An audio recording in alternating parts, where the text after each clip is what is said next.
So good afternoon, everybody, and to excuse me, I have to sit on the chair at the moment. I had an operation on my knee, so I'm recovering at the moment. So it's the format today, pretty much the same as on previous occasions. Does anybody want to hear a talk about anything in particular, or just talk?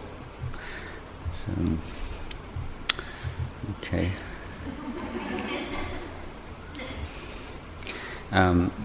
Maybe I'll start off with relating a story that I told this morning in a Thai talk, and it's actually a scene, an extract from a book. In which the spiritual life is compared with climbing up a mountain. It's quite a common analogy.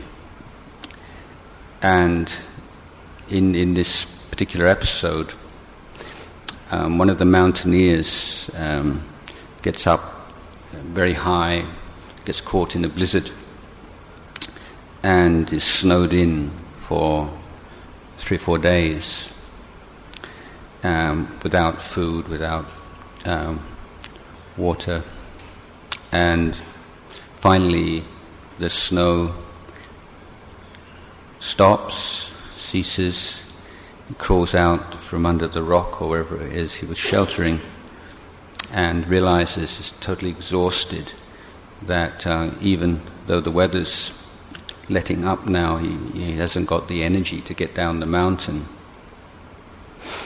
And then at that moment, he sees a really old rat crawling out of its own hole. And he realizes the only way that he can see to getting down the mountain is to kill the rat and eat it, and use the energy from that food to save his life.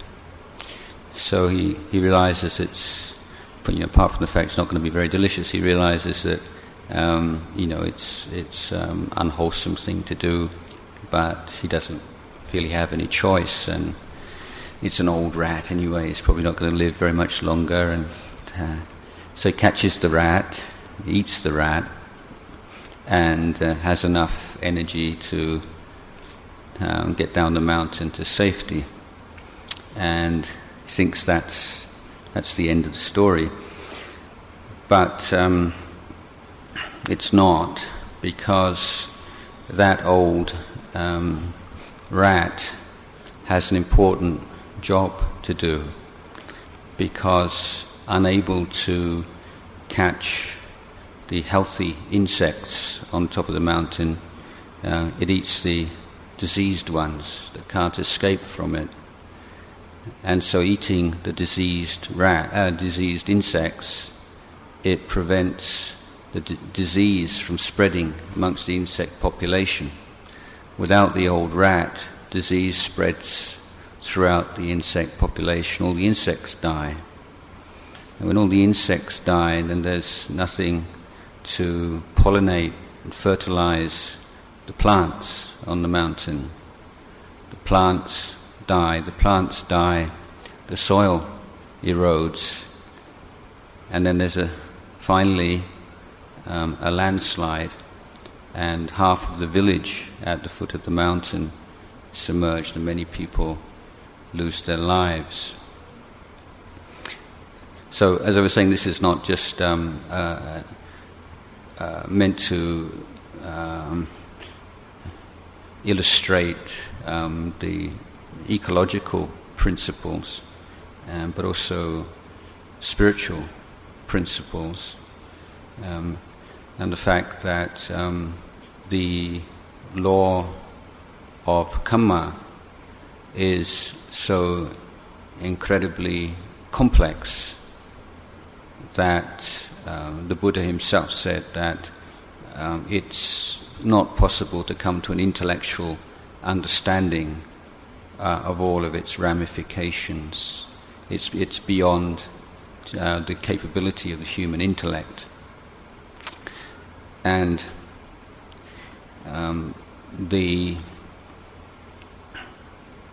complexity of causes and conditions that come into play here are not only those in present life, but there are causes and conditions from previous lives which increases the complexity to a great degree. So what that means is that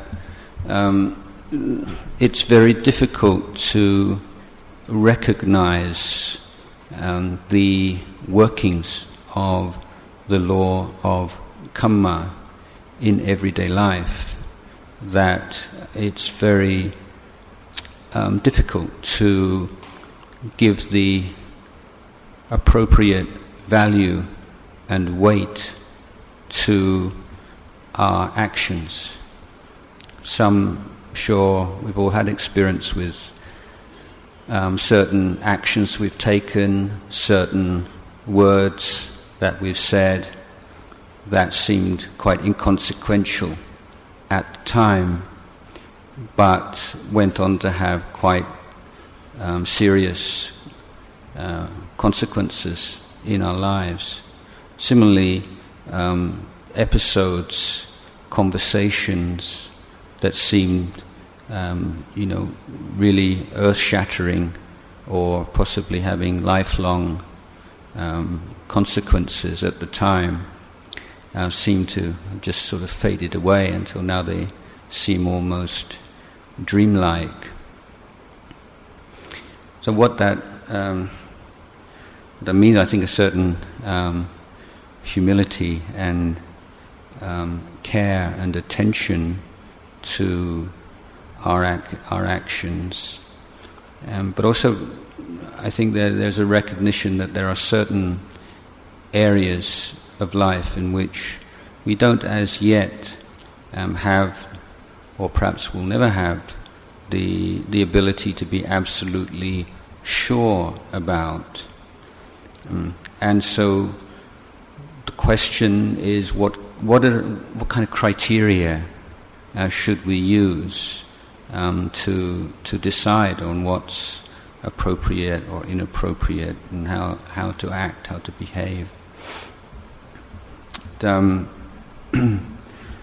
The Buddha taught us to take the teachings of the Buddha as a refuge, with the recognition or the proviso, yes, we don't actually know for sure that that's the truth, but we take it as a working hypothesis, and we don't try to bargain or to weigh things up in a worldly way.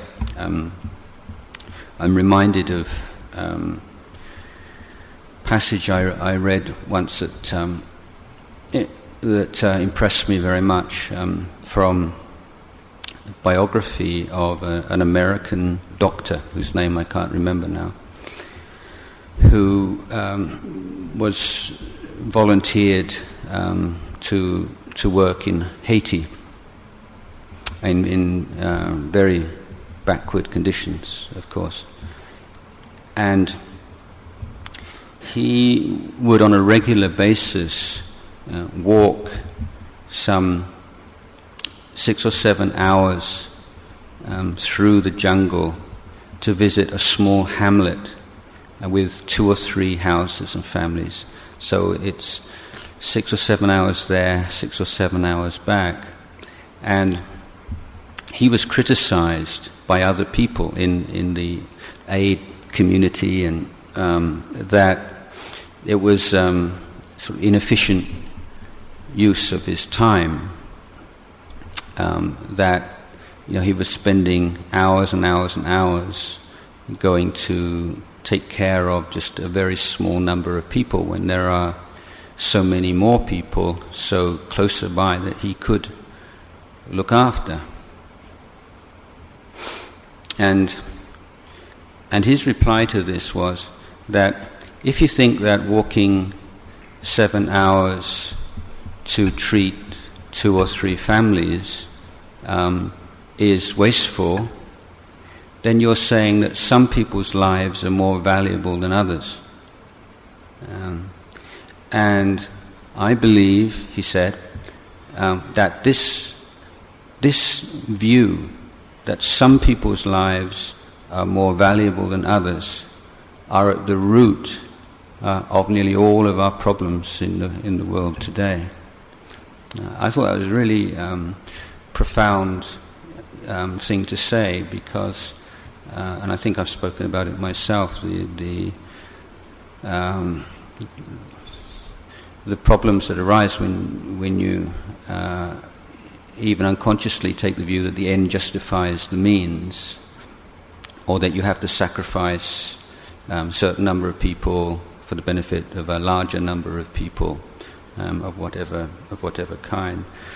So in Buddhism, as I understand it, and I think agrees with what this doctor, that the value of human life is incalculable, that you can't do those kinds of sums that way, that you give an absolute value to all life.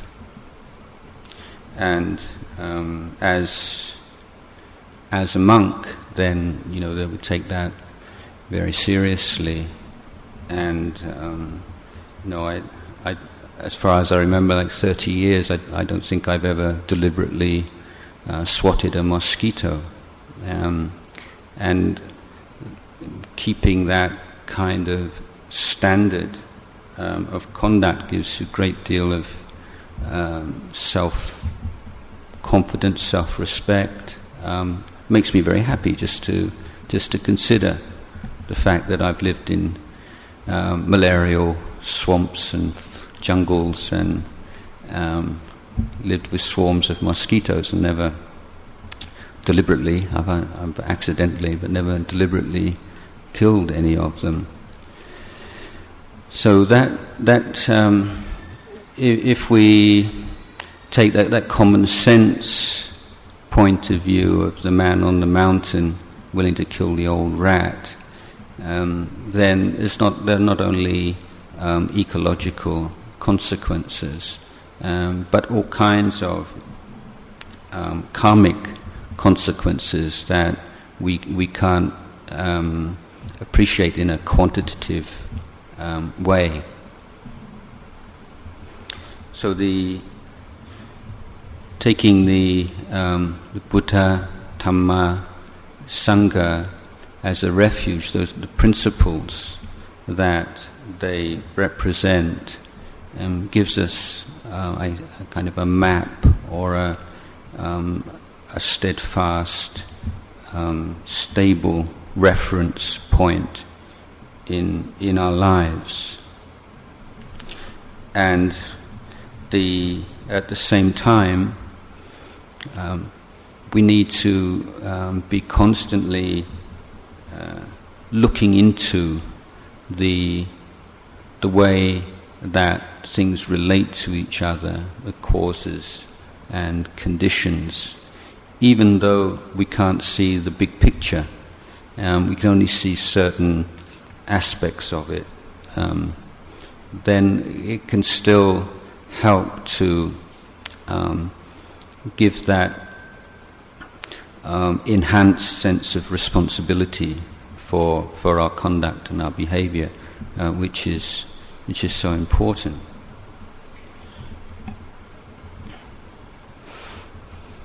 So in the practice of meditation, then we're seeking to develop a new habit of leading our lives. So it's not just a particular technique that we apply at certain times and certain places, but the idea is we're developing a new way of being, a new way of relating to our whole experience. So with the adoption of a meditation object, it means that we have an anchor for consciousness, or a screen by which we can see what's actually going on in our minds moment by moment, and being able to recognize mental phenomena as mental phenomena, thoughts as thoughts, feelings as feelings, so on. And we recognize a thought as a thought, and then gently but firmly put it down. And through constant, regular practice in this way, we gain an ability to do that in our daily life, which becomes more and more proficient, more and more giving us that feeling of having a refuge. But the practice of meditation in daily life and of mindfulness in daily life is one in which we're not merely aware of what we're doing in the sense of I'm walking, I'm sitting, I'm reading, and so on, but it has to be within the light of the framework of kusala dhammas and akusala dhammas. So it's not just that I know I'm doing this, but knowing the quality of the mind, whether the mind is affected by greed, hatred, delusion, or is unaffected by it, whether the tone of the mind, the flavor of the mind is one which is leading to freedom or leading to bondage and away from liberation. So for that reason, there has to be a certain amount of intellectual groundwork and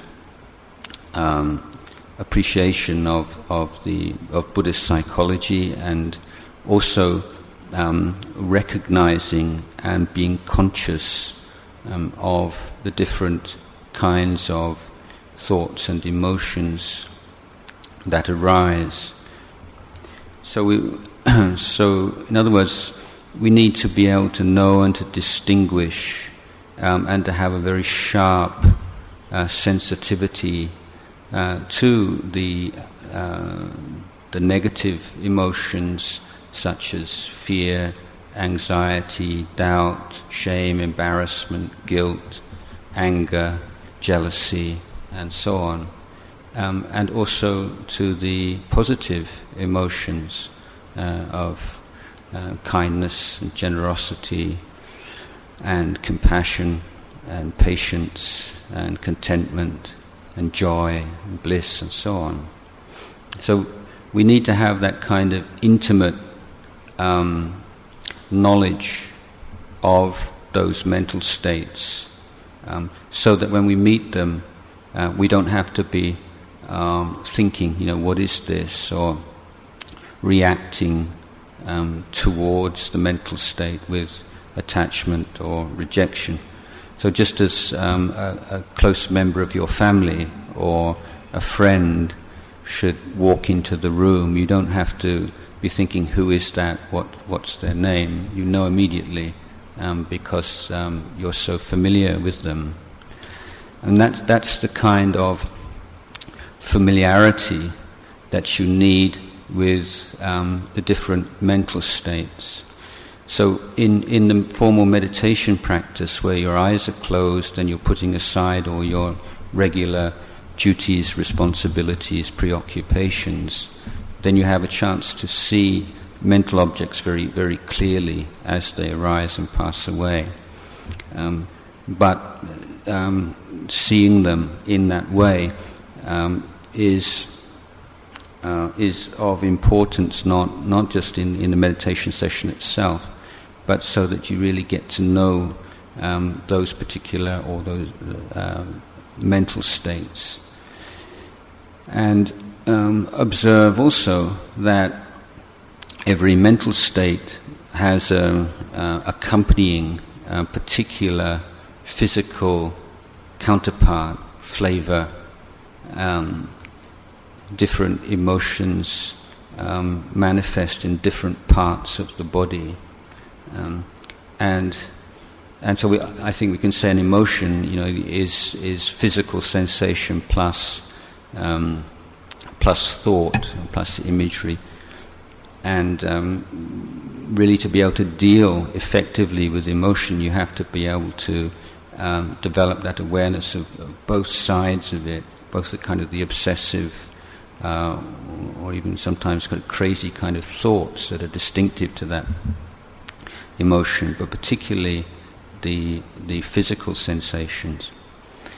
Because in daily life, if you have that kind of sensitivity, then you can catch it very quickly. For myself, I've noticed if I start to get irritable, it manifests in my calves. And so if I just get this tingling, just a little tingle in my calves, I know I'm getting irritable, and I can do something about it. So I don't yet have a kind of conscious sense. It's not that level of criticizing or commenting on people's behavior or conduct or personality. It's not got to that kind of verbal conscious level yet. It's pre-conscious. It's it's already manifest as a tingle in my calves. A friend of mine was a kind of a joke in the monastery because he'd get it in his hands, and you could always tell where he's irritated. He just his hands start moving, and so every one of us is different, and it's very interesting and enjoyable actually to conduct this kind of study, to see particular emotions, not only the kinds of thinking, the sort of grooves, troughs that the mind habitually falls into, particular thoughts and trains of thought, but the physical sensations which accompany them. So that's the first part, the actual sense of the flavour, the essence, the lived subjective experience of both positive, negative emotions. But secondly, how they fit in to the framework of the threefold training or the Noble Eightfold Path, or however you want to distinguish it. Meaning you're aware not only is this tingling in your calves, for instance, a sign of approaching irritation, but that irritation is an unwholesome Dhamma, and is something which is founded upon a false, inaccurate perception. So negative emotions can only arise through ignorance and craving.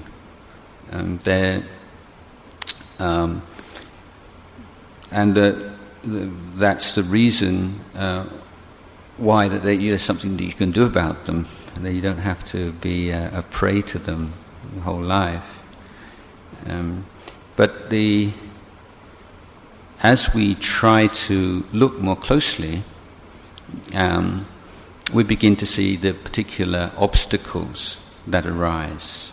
In Buddhist terminology, the maras, and one of them is I don't want to feel like this, and another one is I shouldn't feel like this. So as soon as you latch onto and identify with those attitudes towards emotions, particularly obviously negative emotions, then you lose your ability to understand them and to let go of them. So a lot of the tension and the strife of negative emotions is the fight against them. You don't want them to be there. And the sort of common sense thing is something unpleasant arises, you get rid of it. And in certain areas of life, that's eminently sensible. But if you want to get rid of negative emotions immediately, you don't want to have anything to do with them, you don't want to have to put up with them, then you just give them energy, you feed them. And this is what we call the viphava tanha, the craving not to have, not to be. Again, example from my own life. Many years ago, I think I told you once, I did a very long, year-long solitary retreat in a cave, and it was, as near to sensory deprivation as you could get, as I could find, and the cave was pitch black, and I had some candles, and I would light a candle for about an hour a day. Otherwise, just living in the darkness, and I could tell dawn and dusk by the bats. The bats would go out at dusk and come in at dawn. So the bats were in a different part of the cave to where I lived, and they didn't bother me at all, and there wasn't a strong smell of bat droppings there. There was kind of a breeze coming through. But at some time, I can't remember exactly when, this small bat, baby bat, decided to hang just above my head, and so the roof of the cave. And I mean, poor thing. I mean, it didn't have any malicious intentions, and the objectively the disturbance caused by a baby bat coming in and out every now and again, just sort of stretching its wings or just sort of flapping its wings a little bit.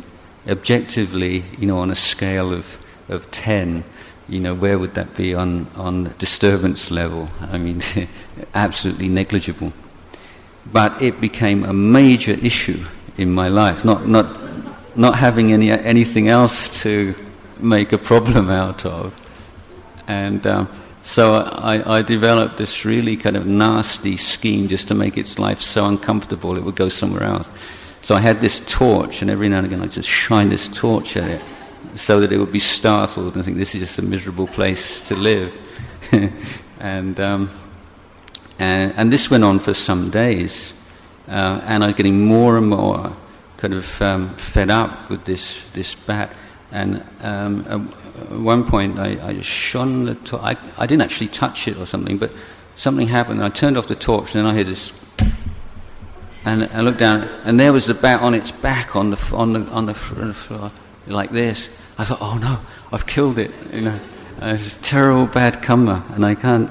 What am I going to do? I shouldn't have done that. And I had incredible kind of guilt and remorse, and I felt absolutely terrible. And then about an hour later, it had gone. It hadn't died. It had flown away. And it didn't come back, so that was all right until I found something else to make a problem out of. But what I saw was it wasn't so much as I say, the sound or the objective disturbance, because there was very little, but it was because I shouldn't have to put up with this. I've come hundreds of kilometers. I've made great sacrifices. To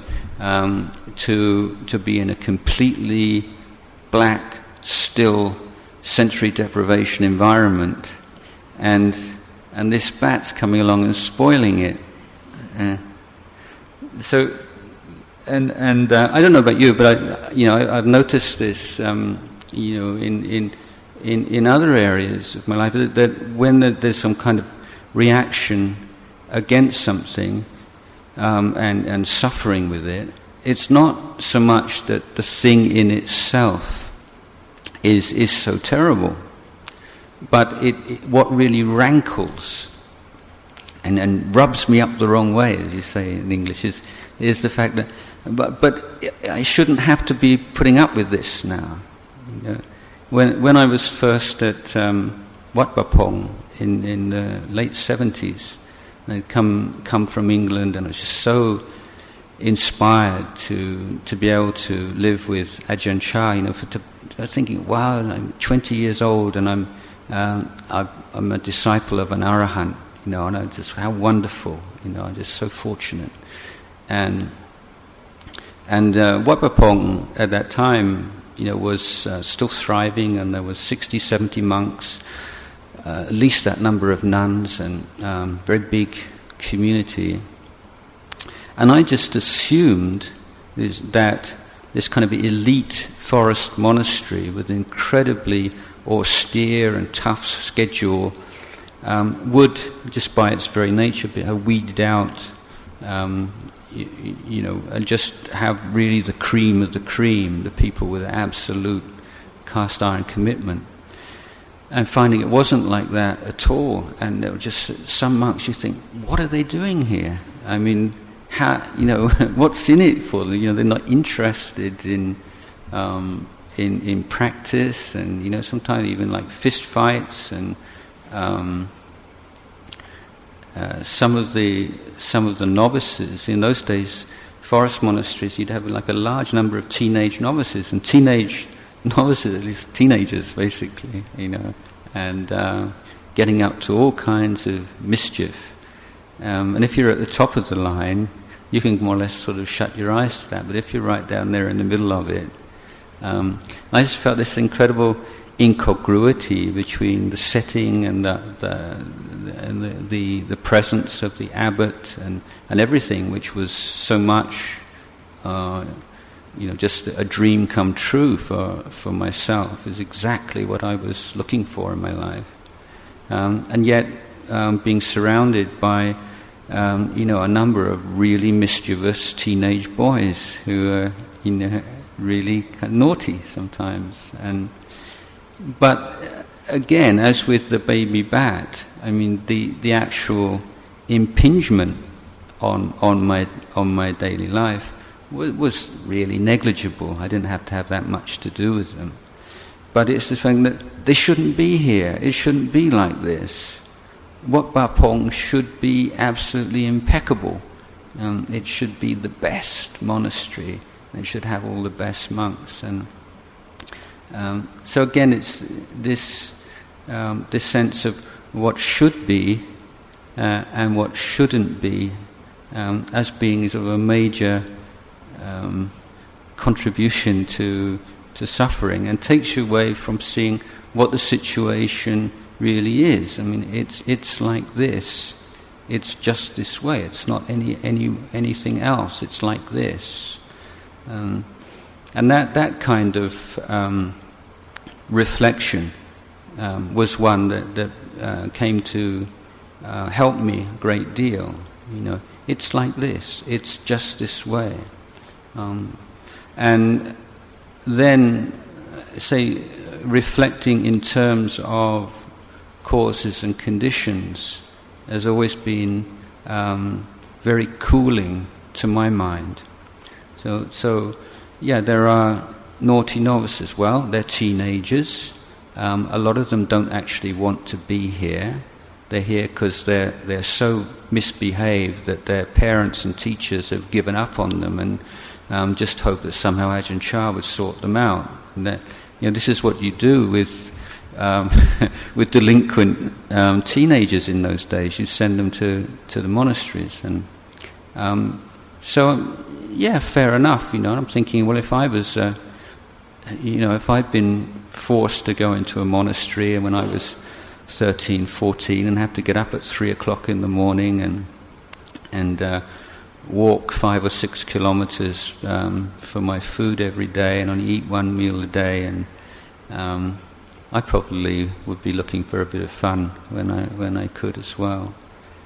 So that effort to understand why exactly is it like this, what are the causes and conditions, takes out a lot of the sting from circumstances. So whether you're looking at other people or looking at yourself, that for me is the most productive mode of inquiry. And when, for instance, if you're looking back at poor decisions you've made, or things that you regret now, then realizing, well, yes, in that particular time of my life, I had, that much emotional, spiritual maturity. I had that much greed, hatred, and delusion. The external circumstances were like this. Given that everything was like that I was like that at that particular time, well, that was a natural result. So if you don't take this, your starting point as this independent entity, me, who has been foolish, successful, unsuccessful, has had all these experiences, has done this, has had this done to me. If you don't start off with that idea of somebody, meaning me, who's had this career or is careered through experiences, then beginning to adopt a whole new mode, a whole new way of looking at experience, seeing things as a flow, without any one part, one element as fixed and unchanging, or as the subject or the actor behind all those experiences. And this is what we're trying to do in meditation. That, as I say, we're sort of recalibrating our whole way of experiencing ourselves and experiencing life, without that instinctive rushing towards and grasping onto pleasant experience, or pushing away, rejecting unpleasant experience.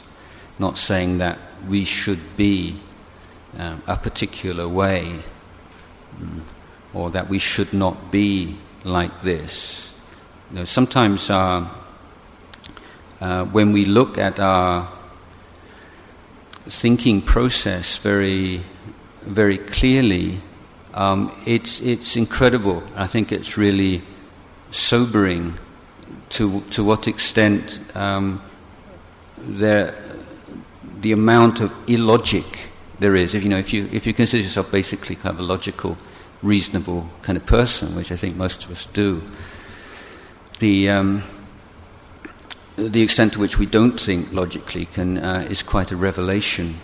I don't know if anyone has read a marvelous book called The Year of Living Magically, Thinking Magically, I think it is.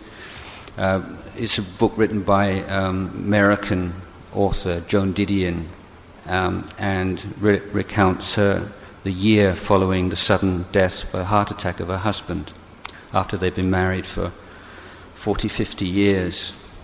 And so she's one of the leading intellectuals of the past 50 years in America, a very intelligent woman, and what she found was, over the period of this year, that she was thinking magically. She wasn't thinking in the kind of rational way that she'd assumed that she's thinking. So, for instance, even months after her husband died, she still couldn't bear to, it's this common phenomenon, couldn't bear to get rid of his shoes or some of his clothes. And then she just asked herself, well, why can't I do this? And she realized it was because, well, he may come back at any time. So in her mind at the same time, when she's knows for sure, he's dead, he's not coming back. But the other part of her mind is, I can't get rid of these shoes, I can't give away these clothes, and just in case he might want them sometime. So she recounts many such examples of the way her thinking was, but those are kind of extreme examples. But I think in daily life we're absolutely completely bound up with contradictions, which lacking that kind of interest and introspection we don't really recognize. Sometimes we perhaps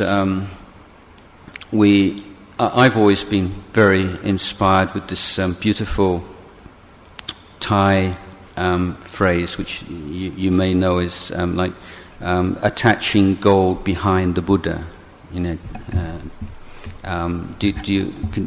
you guess what the provenance of that?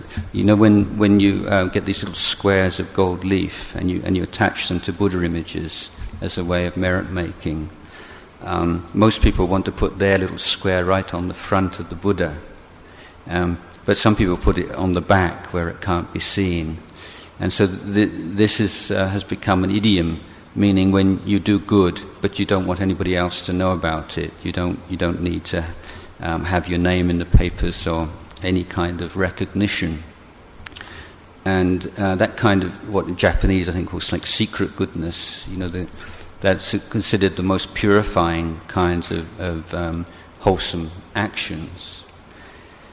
And I think that I'm sure all of you have performed those kinds of actions. But what I think is kind of humorous and interesting is that sometimes you have developed some good quality or you've done some good action which you've deliberately concealed from others, and then you're with somebody, and then you realize this kind of there's this kind of funny discomfort and unpleasant feeling focused on this person you're with, and you realize that you're dissatisfied with them for not recognizing the goodness that you've tried to conceal from them. So it's like, I deliberately didn't tell that person, but they should somehow have intuited. They should have guessed. They should have recognized. So we have these kinds of unrealistic expectations and hopes in other people, and then sometimes get upset with people, not quite realizing that the cause is often not in their own behavior, but because we have these unexamined assumptions or expectations or desires that they're not fulfilling for us. So I think one is very useful, important to let go of that idea of yourself as a rational thinking being, and recognizing that it's a lot more complex than that within your mental life there are certain rational habits and certain irrational habits. Because only when you have that kind of evenness of mind and readiness, willingness to accept that, at least as a possibility, that you can start tuning into those illogical thought patterns. And that's not that they're, as I say, bad in themselves. Just with anything else, knowing them, then the opportunity, the possibility of you suffering as a result of them is much reduced. And you can also appreciate and forgive other people who act in illogical ways or ways you think illogical. So the refuge in daily life, as I say, first in precepts, because if you keep to the precepts as your ideals, as your standards in life, as your constant recollection, then even given the complexity of the law of Kamma, which I spoke about to begin with, you can feel safe that you're never going to go too far off the tracks. But in a moment-by-moment basis, most importantly, is developing and caring for, nurturing this sense of knowing. And when you have developed that, the difference between the meditation and daily life becomes less and less obvious. You really feel like you're doing the same thing, even in quite busy environments or performing various kinds of responsibilities. Is what happens is that as various things impinge on your eyes, ears, nose, tongue, as various thoughts, emotions arise, then there is a sense of knowing which arises like its shadow or almost simultaneously with the thought, with the feeling. And following that sense of knowing, often there's there can be various kinds of insight into impermanence, into suffering, into non-self, depending often on your personality or the area of teachings that you've focused on most particularly. But that sense of things arising together with the sense of knowing is the real, I think, mark of someone who's really developed meditation, to the extent that you're not just using it as a technique for relaxation or just to get away from yourself at regular intervals, but one in which it's playing an important part in strengthening and stabilizing this sense of knowing, so that you can sustain it throughout the daily schedule that you have.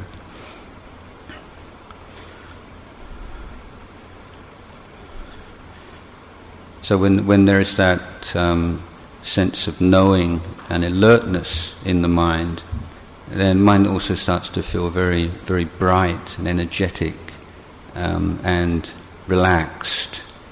So it's a relaxed alertness that is really probably the key characteristic. You know, in non-meditative states, these two things don't usually go together. That people can be very alert, but the alertness is fueled by testosterone, or fueled by drugs, or fueled by some kind of stimulus. So it's an alertness which is not relaxed. And when people are relaxed, they're usually not alert. So what we're developing in meditation, to say, is this fusion of harmony of relaxation and alertness. And that's something that needs to be developed right from the very first steps, being with your breath, being with your meditation object, to develop that balance and harmony of relaxation and alertness.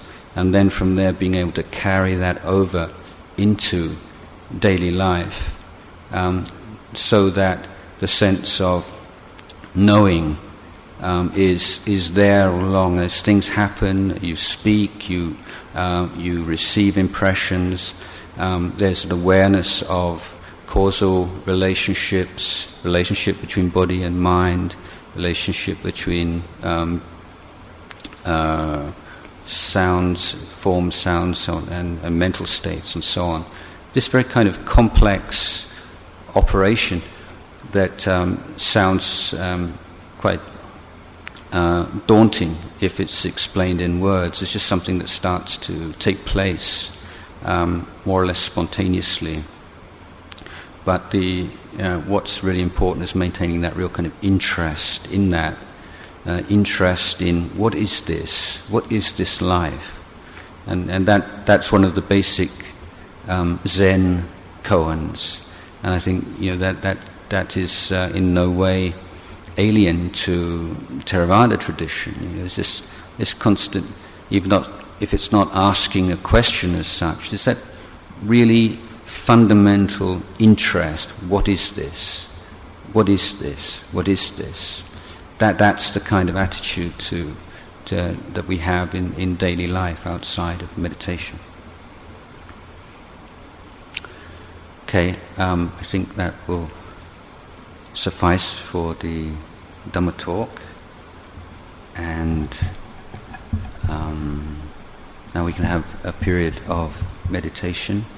Would you like to sit? Would you like to stretch your legs first? Do